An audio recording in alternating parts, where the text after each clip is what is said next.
pagi dan apa kabar semuanya sahabat museum yang sedang bergabung di live Instagramnya Museum Benteng Frederick Yogyakarta. Salam sahabat museum, museum di hatiku. Mudah-mudahan semuanya dalam kondisi sehat.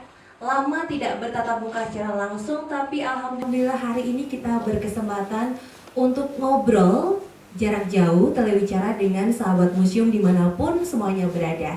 Nah sahabat museum, hari ini tanggal 21 April tahun 2020 kita flashback dulu nih. Kalau sebagai generasi milenial, kalau kita disebutkan nama Raden Ajeng Kartini, mungkin yang dikenal adalah tokoh inspiratif dalam bahasa milenial. Mungkin ini adalah tokoh perempuan inspiratif yang hits gitu, yang ikut memperjuangkan bagaimana emansipasi perempuan, bagaimana kaum perempuan itu bisa mendapatkan pendidikan di masa beliau dulu. Tapi kalau kita melihat bagaimana perjuangan dari Raden Ajeng Kartini ya, sahabat museum semuanya, dari kampung halaman beliau mencurahkan hasrat dan dirangkum melalui surat yang dirangkum oleh sahabat beliau. Kita akan tahu sebenarnya seperti apa sih perjuangan dari Raden Ajeng Kartini, dan yang terpenting juga apakah Kartini memiliki gagasan-gagasan, ide penting.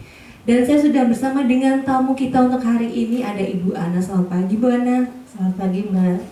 Sehat Ibu ya? Alhamdulillah sehat semua. Iya, kita tetap menerapkan physical distancing ini sahabat museum. Jadi tetap ada jarak aman, stay safe tentunya dalam kita berkegiatan sehari-hari. Dan karena sahabat museum juga menyaksikan baik dari rumah ataupun dari tempat beraktivitas semuanya, tetap stay safe ya. Kita juga telah menggunakan hand sanitizer juga tadi Bu ya, sebelum betul. berkegiatan. Ini demi keselamatan bangsa dan negara juga. Baik, kembali ke tokoh Raden Ajeng Kartini. Ini Ibu Ana sebagai seorang sejarawan perempuan, anggota dari ISPI, dan juga ISPI ini adalah Institut Sejarah Perempuan yang saat ini Bu Ana sedang menginisiasi kelompok kerja terbuka untuk bersama-sama ini untuk meneliti sejarah perempuan gitu. Ini menarik Ibu. Kenapa fokusnya pada perempuan Ibu? Ya, selamat pagi kawan apa tadi? Sahabat museum. Sahabat museum. Jadi saya selama beberapa tahun terakhir, atau saya lebih tepatnya tuh peneliti sejarah perempuan ya Mbak ya.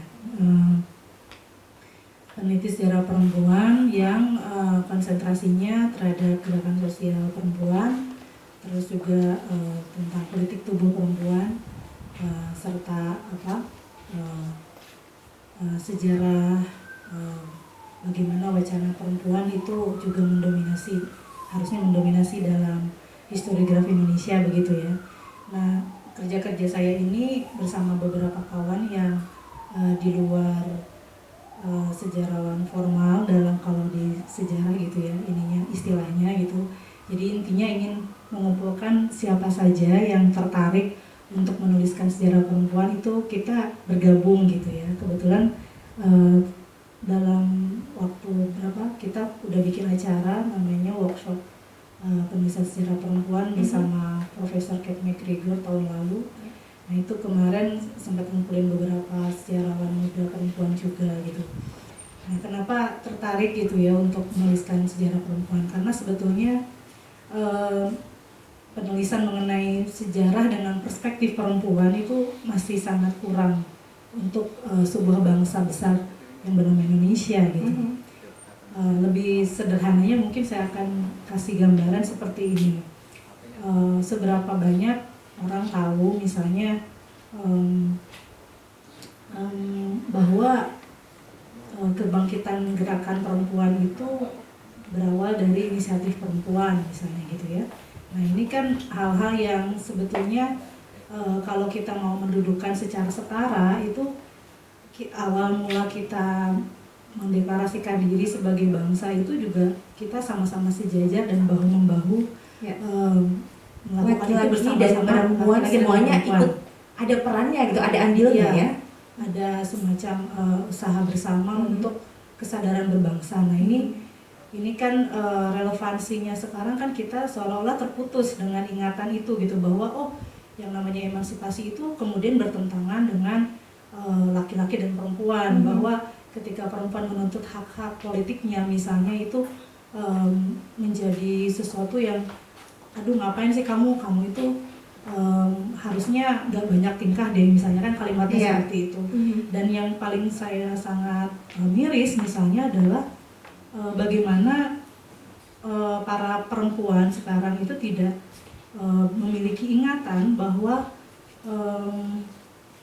para founding people, saya menggunakan istilah founding people, bukan founding fathers, itu menginginkan kemerdekaan itu tidak hanya fisik tapi juga adalah ideologi dan pemikiran-pemikiran kita. Bagaimana kita membangun bangsa ini menjadi lebih berkeadilan dan setara. Nah ini pesan-pesan ini kan sebenarnya agak sulit untuk kita dapatkan saat ini gitu, ketika misalnya politik mengenai substansi perempuan harus di parlemen, politik itu mengalami selalu jalan terjal. Contohnya RUU PKS yang benar-benar nggak bisa jalan, terus kemudian yang undang-undang atau RUU yang tidak berpihak terhadap perempuan seperti itu. Kita masih bisa merasakannya sekarang, itu masih jauh dari panggang dari api begitu. Ini berarti kalau yang dari Bu Ana sampaikan itu masih ada mata rantai dengan perjuangan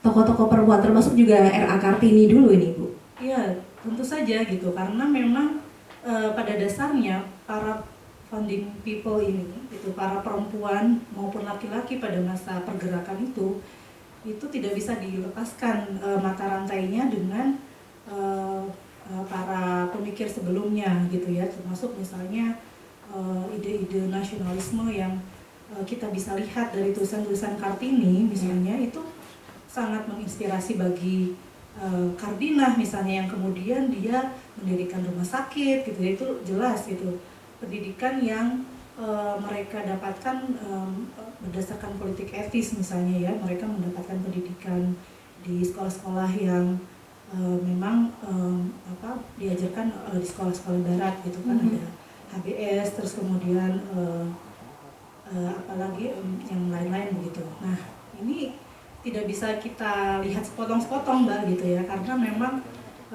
ketika kita tahun 30-an muncul banyak sekali organisasi perempuan.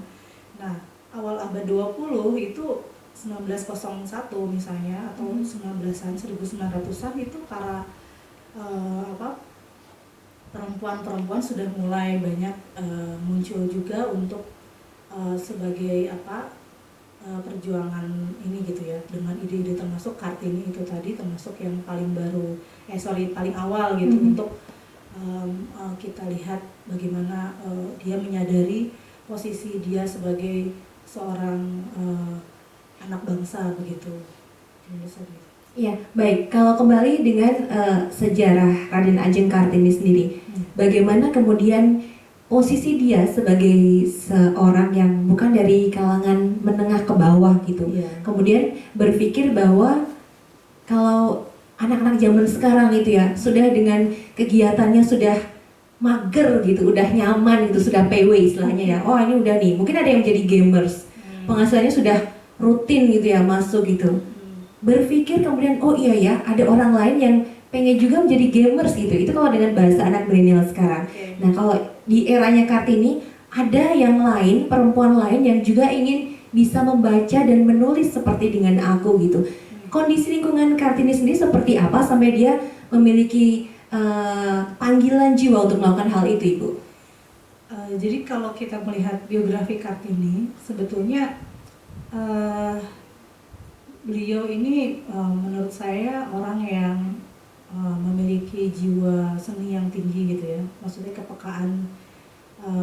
kepekaan dirinya untuk membaca lingkungan masyarakatnya itu diasah melalui, selain perjumpaan dengan sekolah gitu ya, dia disekolahkan oleh ayahnya seorang bupati Jepara begitu, untuk semua anak-anaknya dia masuk ke sekolah-sekolah modern begitu ya. Modern itu dalam arti mendapatkan pendidikan barat, karena kalau bagi pada waktu itu kan pendidikan hanya biasanya melalui ini ya,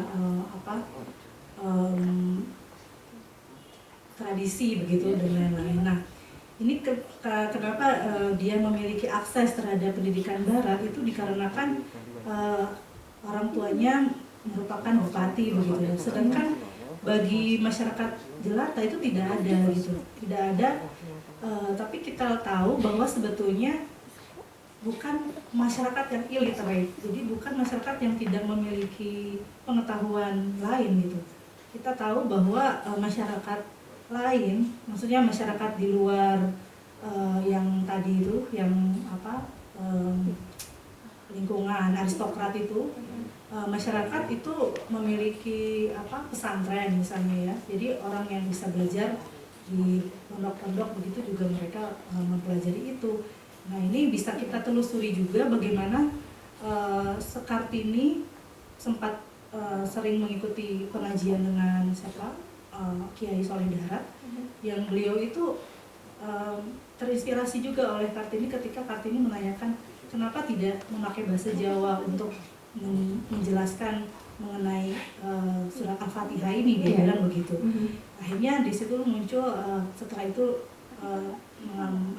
membuat tafsir yang ada bahasa Jawanya dan lain-lain. Jadi ini menurut saya persoalan yang perbedaan itu tadi, distancing sosial itu ya. Jadi ada perbedaan pengetahuan yang diakses dan kemudian karena ini adalah ada konteks politik etisnya, sehingga yang kemudian muncul seolah-olah hanya Kartini yang berpendidikan, tapi sebetulnya masyarakat kita awal abad 20 itu menangkap situasi zaman yang memang sedang berubah begitu. Nah, berkait dengan pertanyaan Mbak Isya tadi bahwa gimana gitu melihatnya ya, kalau misalkan dilihat dari anak-anak sekarang gitu, saya pikir kita bisa mengambil inspirasi dari Kartini itu dengan cara meskipun dia dalam kondisi dengan keterbatasan akses keluar gitu ya, karena kan mulai dia usia 12 tahun dia selesai ILS itu, terus kemudian dia nggak boleh lagi sekolah yang lebih tinggi gitu, dia tapi memiliki bacaan-bacaan. Nah sekarang kan juga kita bisa mampu mengakses jurnal-jurnal, terus kemudian bacaan-bacaan yang kalau kita mau itu kita bisa seleksi yang berkualitas gitu ya, bukan misalnya hanya sekedar buat hiburan gitu ya. IG gitu, IG kan ini contohnya misalnya anak saya aja ya, usia 12 tahun disuruh untuk melihat, nah ini loh musim Fade the Bird, saya bilang gitu, nanti kamu ada apa live IG-nya yang tentang sejarah atau apa gitu, dia lebih milih apa BTS gitu kan. Jadi problemnya adalah di sini bagaimana cara kita untuk menumbuhkan kekritisan sebetulnya yang itu menjadi kegelisahan Kartini gitu ya. Saya tunjukkan misalnya dia mencoba untuk memberikan gambaran bagaimana situasi zaman yang dia rasakan ketika melihat para pengrajin pengrajin ukiran itu, dia mencoba untuk melihat sebetulnya kualitasnya bagus gitu kan, yang itu tidak dimiliki oleh orang lain atau budaya lain. Nah yang tidak ada adalah bagaimana membuat polanya gitu. Karena itu kemudian Kartini membuat pola gitu ya, membuat pola dan lalu dibikinkan oleh masyarakat. Nah ini kan kita juga sebetulnya mahasiswa atau nggak cuma mahasiswa tapi remaja-remaja yang saat ini seberapa banyak stimulasi yang mereka dapatkan gitu ya, entah itu dari kita sebagai orang tua ataupun kita sebagai komunitas, untuk membuat mereka menjadi lebih kreatif dan percaya diri untuk bahwa ya kita punya sesuatu yang lebih menarik, tidak harus meniru misalnya ya, tapi kita punya sesuatu yang bisa kita eksplorasi dari budaya kita. Nah ini saya kira yang sangat kurang saat ini gitu, untuk melihat pendidikan yang ada di kita sekarang gitu. Ya Bu Ana, saya potong sebentar. Kalau tadi dari yang diceritakan oleh Bu Ana ya, ada dua hal yang saya tangkap. Jadi Kartini itu, ini contohnya ya sahabat museum yang sedang menyaksikan live Instagram Museum Benteng Fredebak Yogyakarta. Contoh dua, yang pertama tadi adalah pada saat dia mengikuti kajian dia mampu untuk mengutarakan. Kenapa tidak dibuatkan yang terjemahan, atau kalau bahasa sekarang ada versinya, ada versi bahasa Jawanya. Dia berani untuk mengungkapkan hal itu gitu. Itu yang pertama gitu. Kemudian yang kedua dengan pemikiran-pemikiran tadi dari sisi kreatifnya dia juga ada. Jadi ukiran itu sudah ada banyak jamak di Jepara gitu. Tapi bagaimana kemudian membuat pola? Berarti memang dari kecil apakah memang Kartini ini dididik untuk ada pola pikir supaya dia kreatif dari orang tua atau bagaimana Bu Ana? Kalau saya membaca apa yang dia sampaikan dalam tulisan-tulisannya, dia sangat mengagumi terhadap ayahnya ya. Ayahnya adalah seorang bupati Jepara yang jika mau runut lagi ke moyangnya Kartini yaitu Condronegoro, ini adalah orang-orang yang bisa dibilang tidak menyerah terhadap zamannya gitu. Maksudnya adalah orang-orang yang senantiasa selalu kritis gitu. Jadi menangkap zaman dan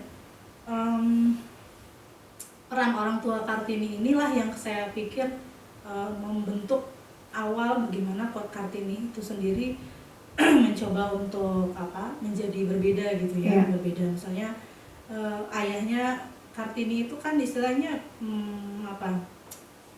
beda dengan bupati yang lain misalnya gitu ya.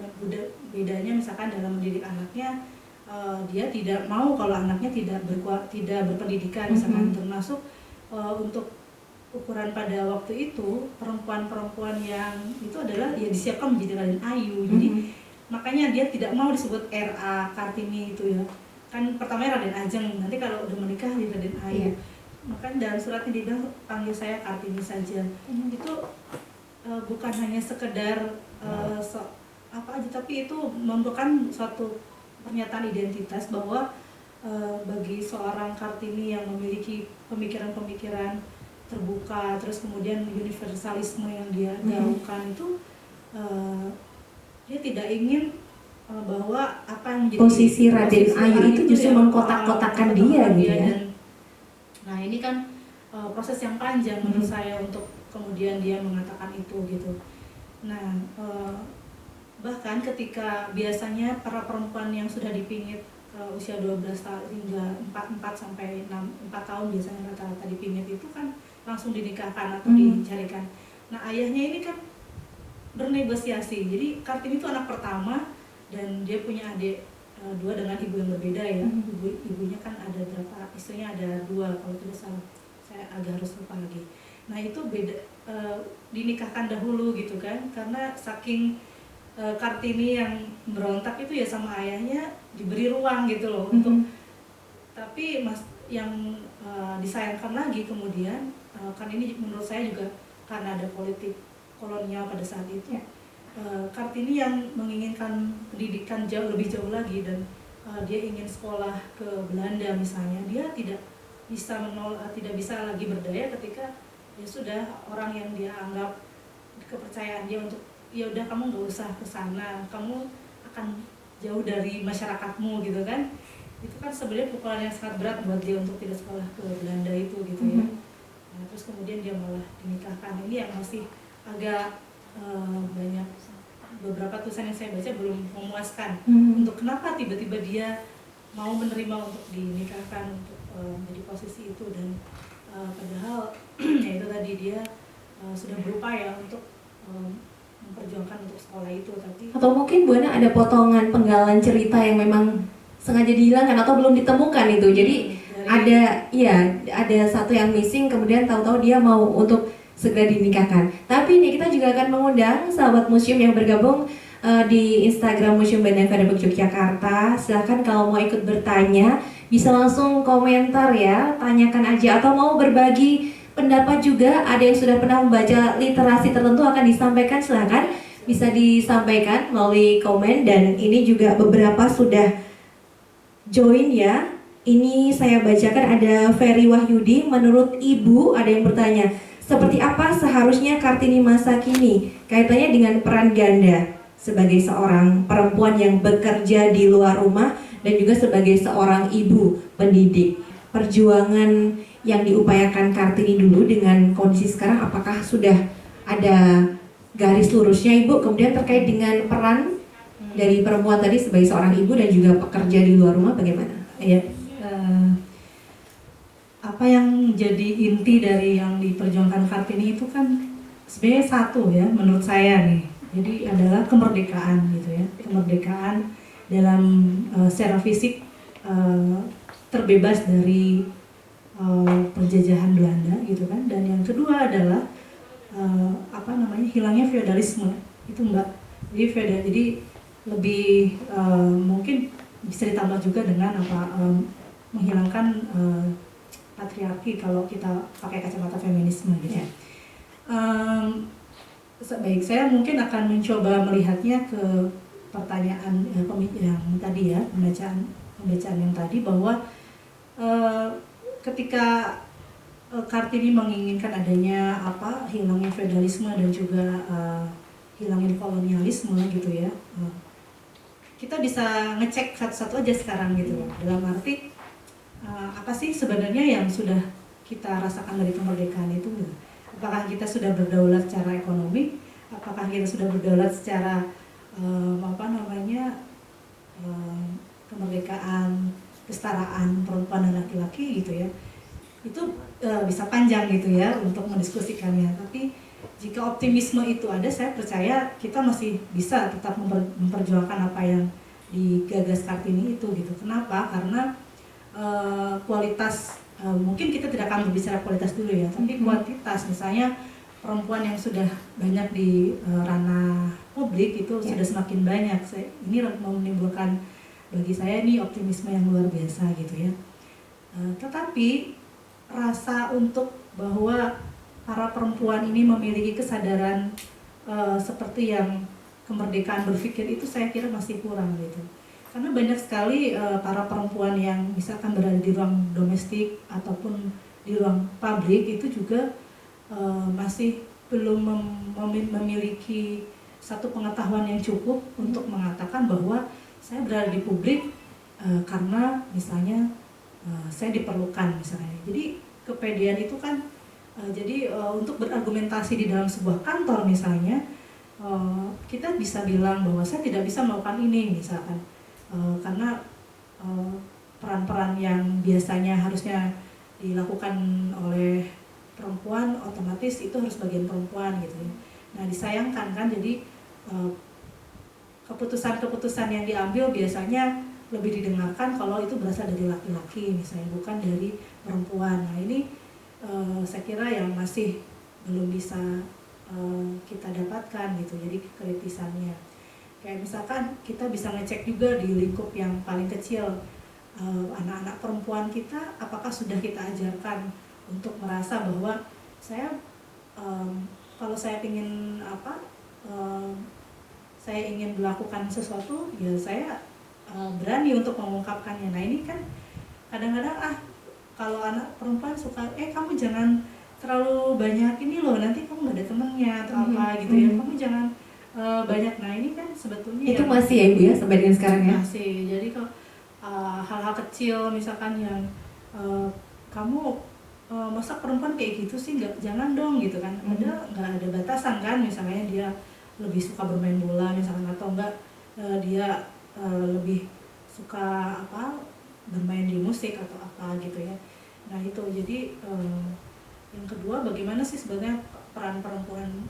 Sebetulnya pertanyaannya kalau saya lebih senang begini, bukan perempuannya yang harus berpikir bagaimana positif, tapi bagaimana laki-laki itu mau menerima para perempuan berada di ruang publik. Itu yang susah sekali saya lihat untuk memiliki kesadaran. Dalam arti gini, teori-teori tentang feminisme atau emansipasi itu kan bagaimana keterlibatan perempuan di ranah publik atau di semua bidang itu bisa diakses gitu ya. Tetapi sejauh mana laki-laki siap untuk memberi dukungan itu gitu. Laki-laki di sini bisa negara, bisa orang tua, bisa pasangan gitu kan. Kita bisa ngecek satu-satu nih. Negara dalam hal ini ketika misalkan seorang ibu yang baru melahirkan, berani nggak sih ngasih 6 bulan buat dia WFH gitu misalnya gitu ya. Mungkin bisa jadi inspirasi juga nih, gara-gara corona ini toh sekarang bisa berjalan normal aja, para ibu yang bekerja bisa di rumah gitu. Kenapa harus 6 bulan ya? Itu haknya seorang anak gitu ya. untuk berada di samping ibunya ketika jadi itu Mbak menurut saya. Jadi pola pemikirannya dirubah, bukan bagaimana si perempuan dengan dua fungsi dia gitu, tapi bagaimana masyarakat bisa menerima dan mengkondisikan gitu ya. Para perempuan itu berada di sektor publik gitu, karena saya merasakan ketika gimana sih perempuan itu kalau itu yang ada adalah ya beban ganda itu tadi gitu, beban ganda, terus kemudian yang terjadi misalnya ketidakpuasan itu tidak bisa disalahkan juga Mbak, karena dengan kultur patriarki laki-laki juga ditumbuhkan atau dididik juga dengan situasi yang sebetulnya dia itu juga sangat, jadi dia juga korban gitu dengan cara berpikir bahwa ya perempuan tuh harusnya begini.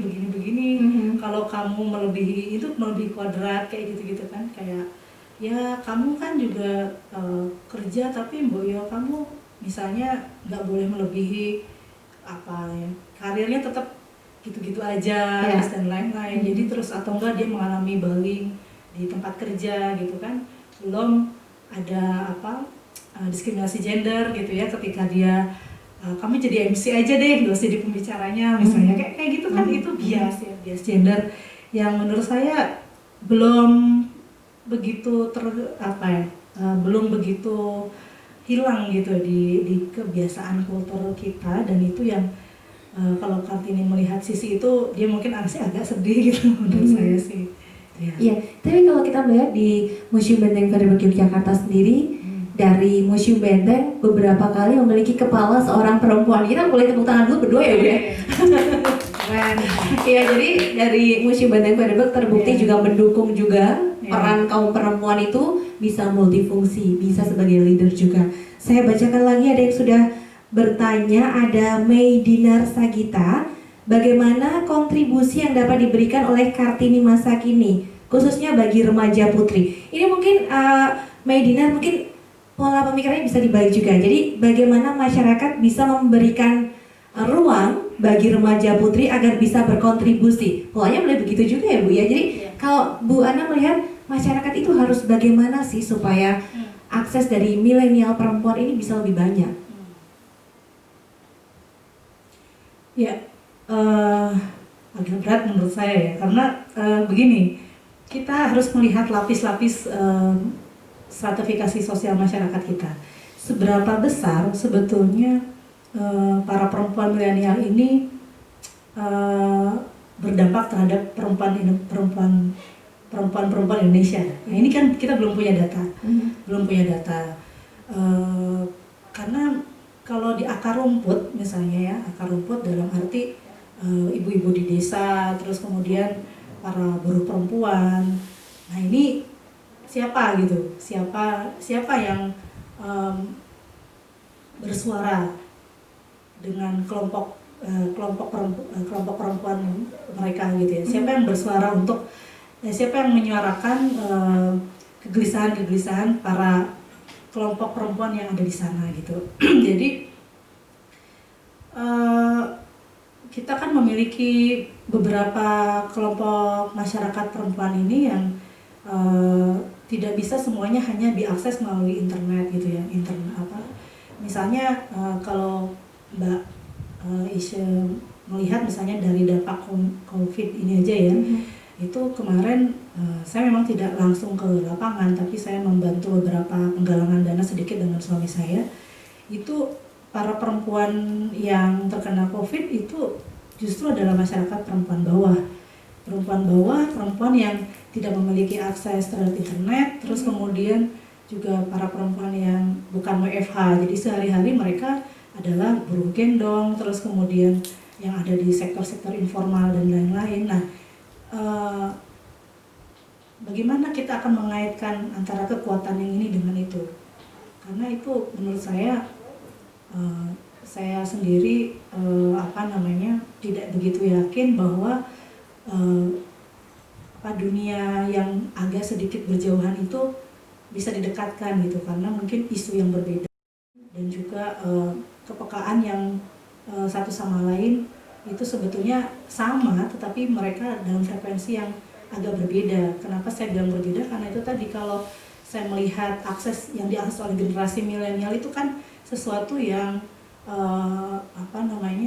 tidak secara langsung membahas isu-isu yang ada di masyarakat gitu. Nah ini meski di beberapa titik tetap ada ya, kalau yang di LSM perempuan kan memang bekerja di kelompok-kelompok di pedesaan misalnya seperti itu. Nah bagaimana cara mengkaitkannya, saya pikir dengan cara keterlibatan para perempuan milenial ini itu bisa ditumbuhkan dengan menyerap pengetahuan-pengetahuan yang ada di sekitar masyarakatnya itu tadi. Misalnya bagaimana setiap para perempuan milenial ini, misalnya salah satu contoh misalnya adalah kelompok penulis, terus yang kedua kelompok pembuat film misalkan ya, terus yang ketiga para perempuan yang bekerja di sektor pariwisata misalnya.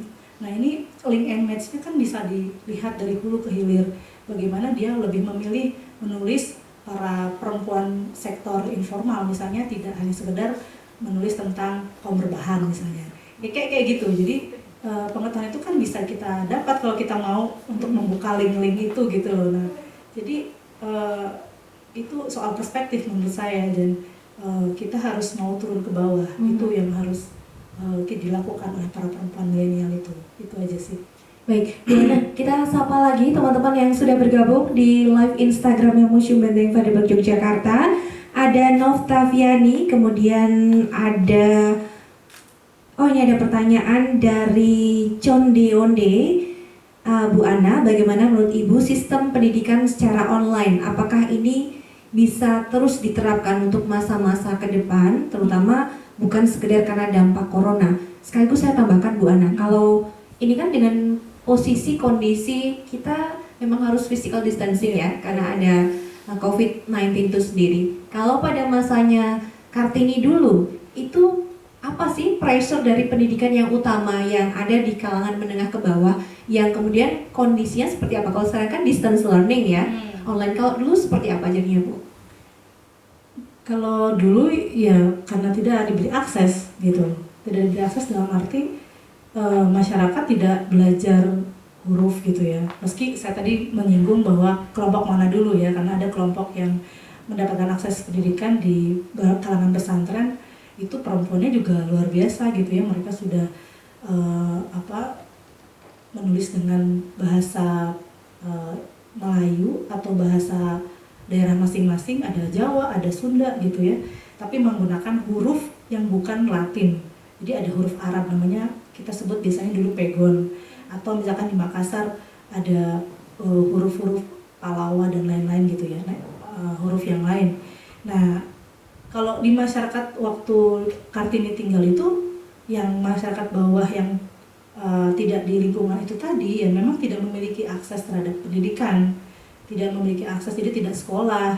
Nah Kartini kan kemudian membuat sekolah dan di depan pendoponya itu gitu ya, di depan pendopo di Rembang, yang suaminya itu kan, terus tapi sebelumnya juga mereka sudah membuka dengan 3 orang adiknya itu tadi, itu membuka. Nah itu yang diberikan oleh Kartini gitu, untuk membuat masyarakat menjadi lebih terbuka terhadap pendidikan. Nah kalau sekarang apakah memungkinkan online? Saya pikir sebelum peristiwa COVID ini begitu masif gitu dan masuk ke negara kita, pendidikan lewat online sudah berjalan dan bisa kita lakukan untuk selanjutnya, misalnya dengan pertimbangan efektivitas dan lain-lain bisa gitu kan, atau bisa juga karena akses yang pengetahuan kita dapatkan juga dengan sangat mudah. Ya, kembali lagi seperti yang saya katakan dari awal, yang susah itu adalah kita mau untuk memilah-milahnya itu tadi gitu, untuk lebih berupaya keras untuk mencari perspektif itu tadi gitu, karena itu nggak bisa dibohongin dengan cara kita sudah baca macam-macam, tapi ya kalau nggak ada keberpihakan ya itu tadi nggak jalan gitu ya, keberpihakan itu tadi. Jadi dari semua pihak memang harus mendukung dan mengkondisikan ya, bukan sekedar mendukung ya, memang harus ada kondisi Ya. atau harus dibuat aturannya, diundang-undangkan kah mungkin dalam berbagai bidang supaya memang kontribusi itu bisa benar-benar sampai ke kaum perempuan, Ibu? Kalau maksudnya pendidikannya, sistem pendidikannya, kalau menurut saya itu bukan sesuatu yang harus diundang-undangkan ya, tapi apa ya, itu kan payung hukumnya sudah ada semua sebetulnya. Kayak misalkan hak pendidikan kan udah ada di Undang-Undang Dasar. Tapi yang saya maksud adalah apa ya, kepekaan gitu loh, kepekaan sosial, kepekaan yang bagaimana dia melihat bahwa ketimpangan itu misalkan terjadi, itu susah Mbak, nggak semua orang bisa melihat itu gitu. Social awareness ya. Jadi nggak bisa gitu. Nah ini yang kita harus gali dari Kartini. Kenapa dia bisa kayak gitu? Karena dia memiliki jiwa seni itu tadi, maksudnya memiliki kepekaan sosial yang tinggi itu dengan cara melihat bahwa pengetahuan yang dia dapat dia artikulasikan dengan dirinya sendiri, dan dia tidak merasa cukup gitu untuk mendapatkan Barat begitu mengagumkan dan lain-lain gitu ya. Tapi ternyata dia juga mengkritisi akar masalah dari ketidakadilan pada saat itu adalah dari politik kolonial gitu kan. Jadi pengetahuan dia yang mengenai Barat maju, tapi sisi bagaimana mereka mengeksploitasi kolonial mengeksploitasi pribumi dia paham gitu. Nah kalau kita kan kalau kita bandingkan dengan zaman sekarang, kita melihat yang disebut maju mana gitu. Katakanlah sekarang K-pop ya yang lagi heboh banget, tapi seberapa jauh sih kita bisa melihat bahwa tahapan kemerdekaan kita dengan Korea itu kan sama ya, hampir sama. Tapi kenapa kita tidak begitu pede dengan budaya kita sendiri, dengan ya karena kita nggak mau berlelah-lelah untuk membuat cerita yang bagus misalnya ya, atau bikin band yang lebih variasi etniknya bisa kita tonjolkan. Nah itu yang, tapi kalau kita mau baca secara konteks global juga ada persoalan juga sih dengan bagaimana dunia bekerja antara dominasi negara yang imperialisme dan negara kita yang masih ada di itu ya, istilahnya berkembang itu tadi. Ada mekanisme tapi sebenarnya dengan adanya peristiwa COVID, saya pikir kita bisa melakukan revolusi yang sangat besar untuk mengubah cara pandang kita, mental kita dan lain-lain gitu. Untuk menjadi jauh lebih optimis gitu ya, kita bisa untuk mengubah cara pandang kita dan kita mampu seperti apa yang dilakukan oleh Kartini dulu. Karena pastinya akan berbeda gitu. Berarti selain social awareness, peka sama kondisi lingkungan, juga effort, semangat juang dari diri sendiri juga harus ada ya, Buana ya. Betul itu. Bagaimana kita misalnya tidak mencoba menyerah dengan kondisi bagi perempuan misalnya setelah dia berkarir, dia menikah, punya anak, biasanya dia mengalah untuk berhenti bekerja. Ya. Sebetulnya nggak masalah sih berhenti bekerja kalau itu adalah keputusan dia sendiri. Tapi ketika itu adalah hasil dari tidak ada kepedulian dari satu tim keluarganya, itu menurut saya sangat disayangkan gitu ya. Tapi kalau misalnya para perempuan ini tahu gitu dengan cara dia mengalami fase reproduksi itu, dia menjadi membuat fase itu menjadi fase untuk dia belajar kembali. Saya pikir setelah selesai melalui fase reproduksi itu dia akan tampil lebih luar biasa lagi gitu. Nah ini yang harus diberikan kesadaran itu buat bagi para perempuan bahwa tidak apa-apa untuk tidak melakukan apa-apa dulu, karena ketubuhan perempuan itu membutuhkan seorang perempuan yang untuk jeda dulu untuk berada dengan anak-anaknya, karena itu secara ketubuhan tidak bisa dilakukan oleh laki-laki, seperti melahirkan, hamil dan menyusui. Nah ini yang saya kira harus dibantu dengan kesadaran itu. Karena apa? Banyak perempuan yang stres, banyak perempuan yang merasa aku harus segera kerja, aku harus segera memenuhi, karena dia ketakutan karirnya dia akan mandek misalnya kayak gitu. Atau yang kedua ya, dan yang kedua adalah bagaimana kesadaran si perempuan ini untuk terus belajar bahwa apa yang mengalami keterputusan itu tadi itu adalah menjadi bagian dari proses yang harus dia lalui gitu. Jadi tidak harus sedih-sedih atau apa ya. Jadi itu yang menurut saya penting juga. Ya, jadi dari si perempuannya juga harus tahu bahwa memang ada ritme tertentu yang memang dia harus dinikmati dulu, dijalani gitu. Karena itu juga proses berkehidupan yang akan memperkaya diri juga ya Bu Ana ya. Oke, kita kembali akan menyapa yang sudah bergabung ya Bu Ana ya. Ada Joyku Johan, ada Eko Septiansap. Selamat siang semuanya sahabat museum. Lalu ada yang bertanya dari Anissa Talita. Menurut Bu Ana, apa makna emansipasi itu sebenarnya untuk masa kini dibandingkan dengan pada masanya Kartini dulu? Ya, emansipasi itu kan keterlibatan atau keterhubungan para perempuan ini untuk berada di ranah publik gitu ya, ranah publik. Jadi kalau masa Kartini itu kalau kita mau agak panjang ya, nggak cuma masa Kartini sebetulnya, untuk menarik bagaimana cara membaca emansipasi itu kita harus membayangkan bahwa pendidikan perempuan pada masa itu tidak bisa kita anggap sebagai sesuatu yang sudah terberikan, jadi harus diperjuangkan.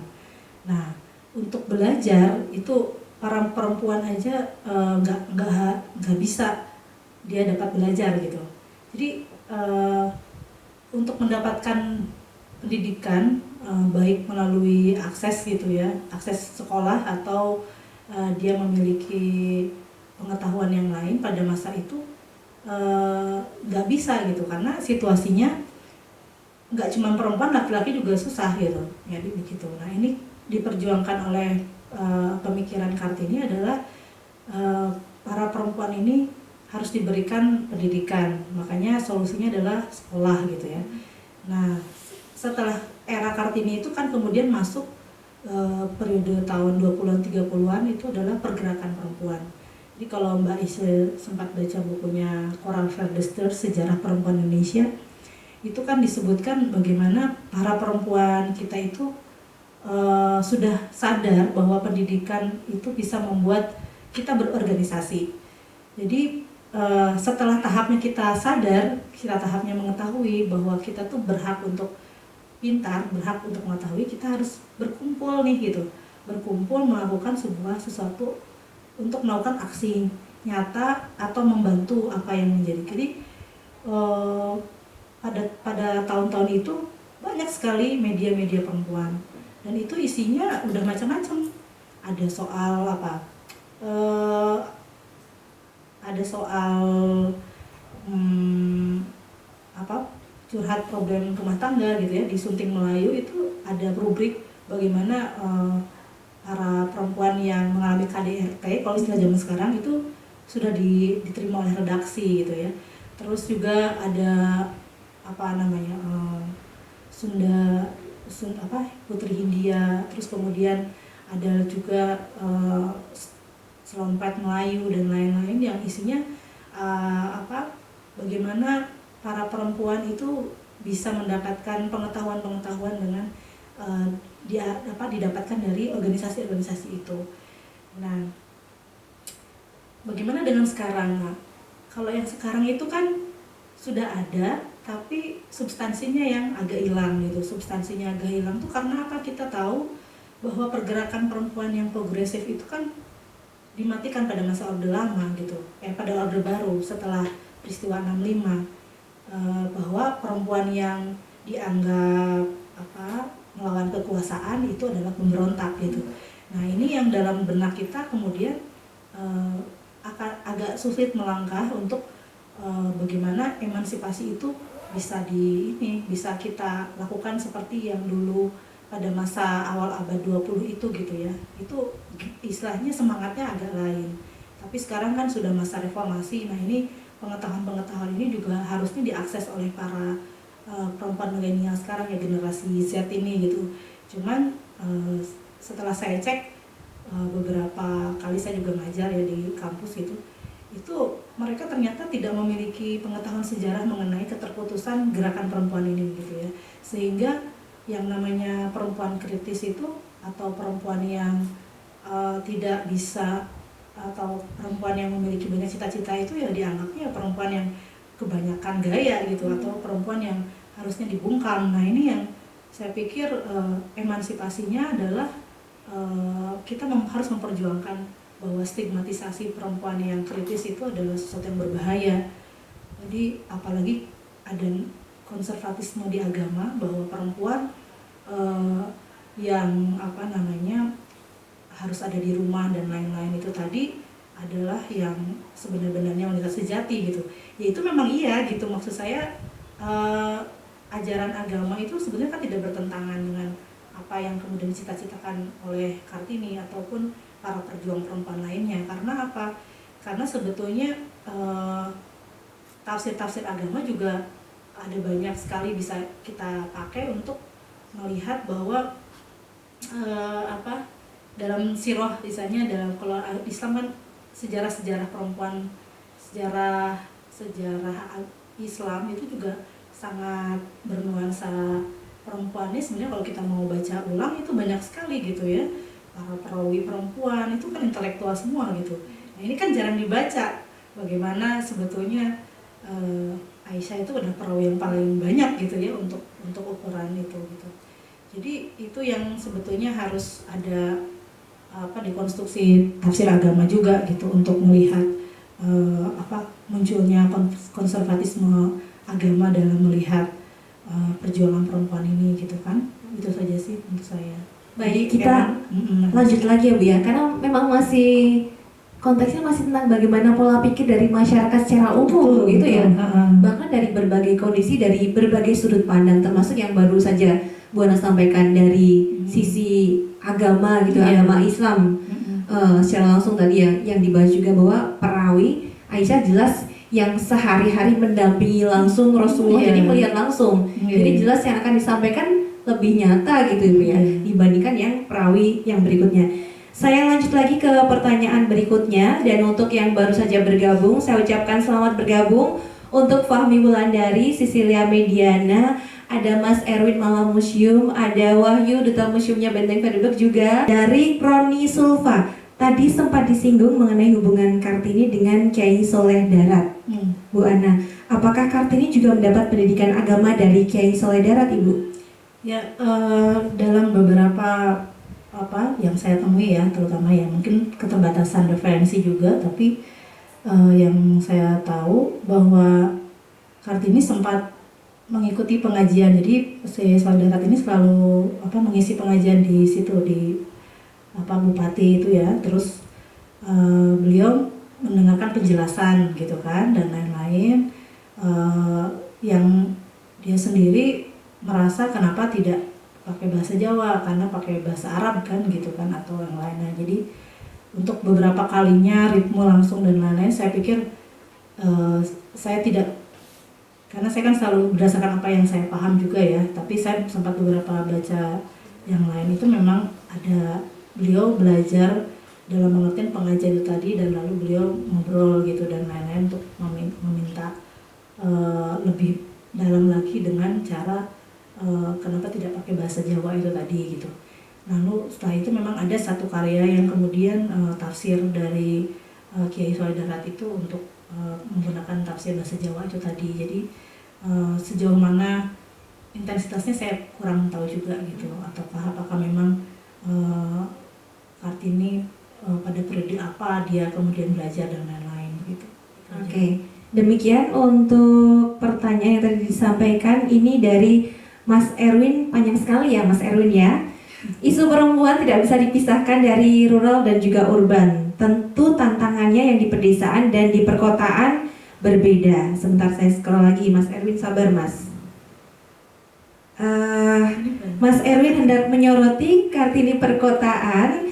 Bagi saya tantangan Kartini perkotaan terkait kesetaraan pria dan wanita bisa dianggap hampir paripurna. Tapi menurut Mas Erwin, Kartini perkotaan sudah seharusnya bergeser pada isu yang lebih krusial, Misalnya kesetaraan bagi kaum-kaum marginal perkotaan, seperti perempuan yang tidak ingin menikah, kaum LGBT yang didiskriminasi, hingga mereka para pengidap HIV/AIDS yang masih sulit mendapatkan pekerjaan karena status kesehatannya.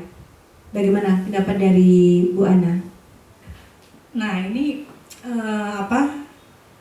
maksud saya, jadi menurut saya sebetulnya bagi kultur masyarakat kita untuk lebih terbuka dengan isu-isu yang lebih krusial itu masih PR banget gitu ya. Tapi kalau kita mau melihat Ibu Kartini dengan cara berpikir Ibu Kartini, seharusnya dengan isu-isu seperti itu kita akan baik-baik saja gitu. Artinya akan mendukung apapun yang menjadi pilihan dari kebebasan berpikir atau kebebasan secara fisik itu tadi ya.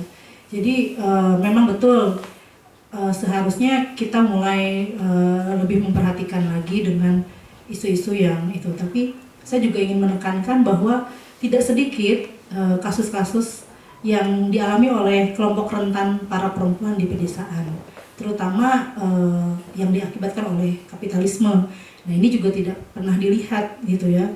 Krisis kapitalisme itu kan sudah merangsak hingga ke desa-desa dan itu berhadapan langsung dengan perempuan.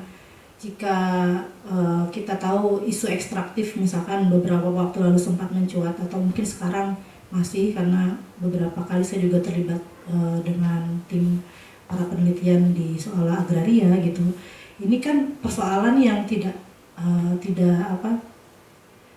kecil gitu. Itu menyangkut kelompok perempuan yang sangat banyak gitu ya. Nah kita kadang tidak melihat itu juga untuk meluaskan bagaimana sebetulnya perjuangan perempuan itu bisa dilakukan tidak hanya di sektor. Jadi saya selalu mengatakan bahwa kalau kita mau menyelesaikan itu ya harus dari hulunya. Jadi bukan di hilir. Misalkan salah satu contoh kita ambil para perempuan yang menjadi korban trafficking. Nah ini sebetulnya para perempuan yang ada dari mana sih? Nah ini kan ternyata berasal dari desa-desa yang sumber daya alamnya itu adalah tersingkirkan gitu. Sumber dayanya sudah tercabut. Contohnya NTT, NTB, itu perampasan tanah terhadap mereka itu sangat tinggi sehingga mereka pergi menjadi para buruh atau menjadi buruh migran dan mengalami trafficking gitu. Nah, kalau kita mau menyelesaikan dari hulu sampai akar, ya kita harus mau mengubah itu gitu loh, mengubah bagaimana isu perempuan itu tidak hanya dihilir saja gitu. Dan kebanyakan saya melihat bahwa yang tadi disebutkan oleh Mas Erwin tadi itu kan kasus-kasus yang ada di hilir gitu, bukan kasus-kasus yang di hulu. Jadi PR kita masih sangat banyak Mas. Jadi kita ada di posisi mana yang harus bisa kita lakukan ya kita lakukan gitu. Itu yang sering saya sampaikan di beberapa forum-forum bahwa kesadaran Kartini harus menjadi inspirasi ketika dia melakukan satu proses pembacaan terhadap masyarakatnya dan bagaimana dia berpihak pada keadilan dan mencoba untuk membuat para perempuan ini berdaya gitu, bahwa perempuan punya kekuatan untuk mengubah diri sendiri dan juga punya power yang luar biasa gitu. Baik, ini ada pertanyaan yang menarik menurut Ibu Ana sendiri, buku Panggil Aku Kartini karya Pak Pram apakah bisa dijadikan referensi yang bagus untuk mengenal sosok Kartini, Bu? Iya, ini kebetulan saya juga bawa, betul. Jadi kalau yang saya pahami itu buku terbitlah dari gelap terbitlah terang atau DDLT, habis gelap terbitlah terang itu kan kumpulan tulisan atau kumpulan surat-surat dari Kartini gitu. Jadi kalau dalam sejarah itu adalah sumber. Lalu kalau biografi atau sejarah Kartini ditulis sebagai biografi, artinya bukan hanya surat itu saja yang kita baca atau sumber. Jadi sumber-sumber itu kan banyak gitu. Nah ini buku Pram ini termasuk salah satu dari buku sejarah dari Kartini itu. Termasuk ada beberapa yang penulis banyak juga kalau secara biografi itu gitu ya. Seperti tadi yang Ibu sampaikan juga kenapa Bu Ana menginisiasi ya betul kelompok kerja terbuka gitu ya. Menulis sejarah perempuan karena banyak sekali aspek dari sejarah perempuan itu yang belum kita tahu gitu ya. Bahkan untuk sekali berkartini dengan sumbernya yang sudah di depan mata aja kita kadang malas juga gitu untuk membuat tulisan-tulisan kecil gitu ya. Bagaimana pandangan Kartini soal agama misalnya, atau bagaimana Kartini melihat pendidikan anak, terus apa gitu. Jadi ketika misalkan kita bisa kumpulkan tuh kan sebenarnya jadi semesta Kartini yang lain itu kan juga belum dilakukan. Atau misalnya kita mau nulis tentang gerakan perempuan. Gerakan perempuan itu kan bukan hanya bagaimana organisasi-organisasi, tapi apa saja sih pemikiran perempuan dari awal abad 20 sampai sekarang. Misalnya, ternyata soal poligami yang selalu muncul itu gimana sih bisa selalu jadi perdebatan gitu kan, itu juga belum bisa kita pahami secara sejarah gitu ya, kenapa bisa muncul kemudian bisa hilang. Atau yang lebih sensitif lagi, isu-isu sejarah kekerasan terhadap perempuan, wah itu ngeri banget gitu ya, maksudnya mungkin bisa di waktu yang lain, karena kebetulan fokus saya nulis tentang Jugun Ianfu gitu. Jadi saya juga meneliti masa Jepang. Jadi nah ini hal-hal yang saya pikir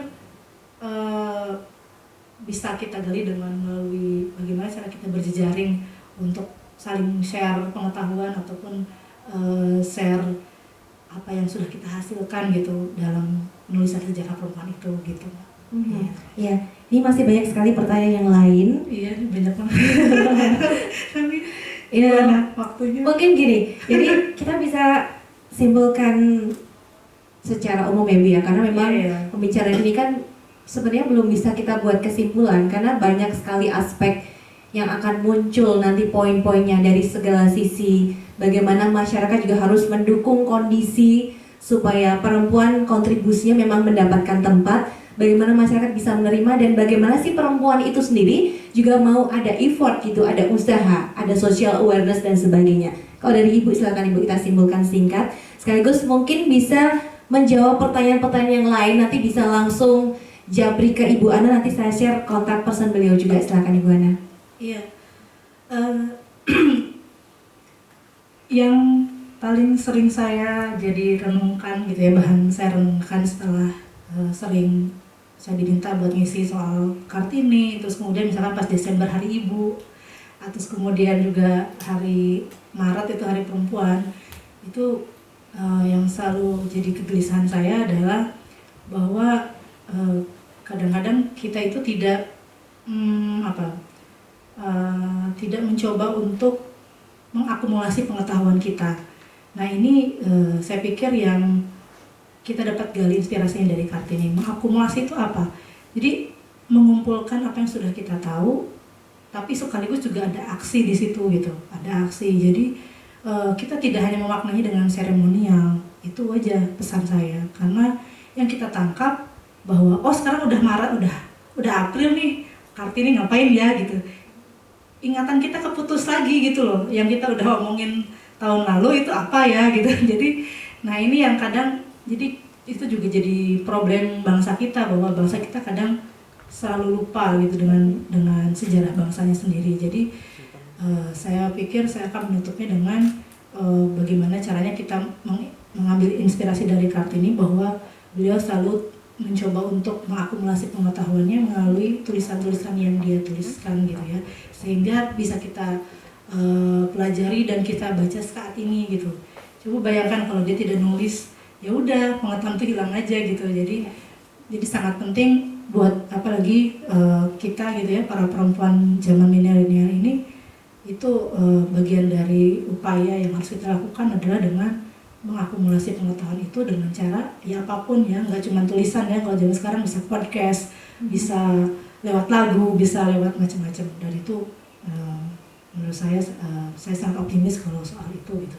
Hanya tinggal bagaimana substansinya ini yang harus kita jaga, bagaimana kita akan selalu sadar bahwa perempuan itu memiliki banyak pengetahuan yang harus kita dokumentasikan gitu aja. Ya, dan sahabat museum, R.A. Kartini bukan sekedar buku habis gelap terbitlah terang, bukan sekedar sosok, tapi merupakan figur kaum perempuan untuk terus berjuang mengisi masa depan. Saya Ica Dewi, terima kasih. Assalamualaikum warahmatullahi wabarakatuh dan salam sobat museum, museum di hatiku. Terima kasih.